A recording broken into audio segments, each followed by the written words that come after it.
So if you love football as much as I do, then you probably remember when Miami Dolphins player Richie Incognito was alleged to have been bullying another player, Jonathan Martin. If you guys remember this, then you know it was his whole thing because Jonathan refused to play for the Dolphins after this, and he apparently checked himself into a mental hospital, as well as flew to his parents' house where they decided that they were going to escalate things further so that the NFL themselves could look into what was going on. Of course they did, and Richie was suspended for part of the 2013 season and all of the 2014 season while the NFL was investigating what happened. Eventually, they determined that he did in fact bully his teammate and never played for the Dolphins again. Now back then, I even remember talking to my homie about this, being like, how does an NFL player get bullied? Like, we couldn't wrap our minds around the fact that the biggest and baddest guys in the world were getting bullied, let alone checking themselves into a mental hospital because of it. And there's a good reason for that. It's because the guy was lying. Yes, after 10 years of letting this story marinate in the annals of NFL history, Jonathan Martin, the player who was getting bullied, came out and said that he never felt bullied and that his parents were the one who told him to go forward with this bullshit story. I never believed for a second I was being bullied. It's a story that I've been trying to fix for 10 years. Now, saying you've been trying to fix this for 10 years only adds insult to injury, because realistically,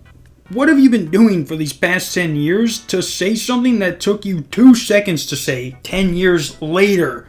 10 years later. And not even that, like I said, he's blaming his mom for taking things too far, saying, I had a situation with my teammates I wasn't super happy about, but my mother had her own read on the situation. I hadn't even told my coaches, hadn't told anyone, and suddenly it's on ESPN, right? I didn't believe any of the stances I was taking, right? Where I was the victim, I wasn't a victim, right? And again, it's been a point of consternation. My mother, maybe in her mind, I can't read her mind, she thought she was doing the right thing. Now, throwing your mom under the bus 10 years later is not only adding insult to injury, but just a piece of shit thing to do. His mom is probably fucking dead by now, rest in peace, but he's like, yo, I don't know what that crazy bitch was thinking. She's going senile, dog, and I just had to roll with it.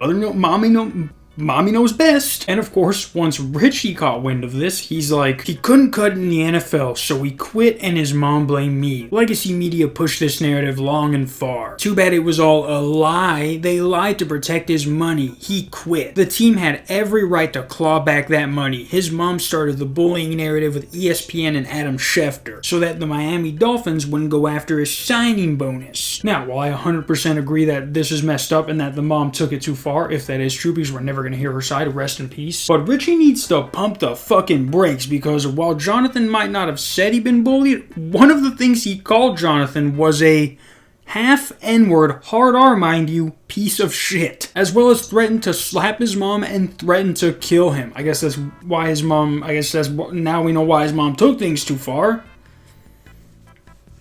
Rest in peace. I'm gonna let Richie know right now, even if Jonathan came out the same day and said that he wasn't getting bullied, these messages alone would have had you suspended. For a year?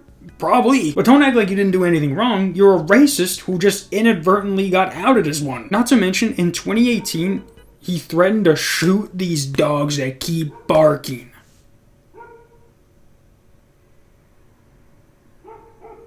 But in 2018, he threatened to shoot some funeral home employees after they denied his request of wanting his father's head to be donated for research purposes. I can only imagine how that went. He's like, sir, we cannot do that, alright? This is a funeral home, not fucking Frankenstein's lab. The head stays on the body, and Richie's like, do it now. Take the head off the body. No, do it. I'll blast my fucking brains out. Traumatize all of you before I even do this. Like, what demented person is actually going to get mad that their dad's head can't get donated for science purposes? This dude's a football player. What the fuck's his dad's brain gonna show him? Knowing who he is, his dad would have probably wanted his brain to be examined by fucking Monsieur Candy from Django, you feel me? You guys didn't know, all racists have a hole directly on the top of their head, and if you press hard enough, you'll be able to go through it. Try it right now. Press it as hard as you can. You'll find out if you're racist. Obviously, do not do that, and I'll see you guys tomorrow. Peace.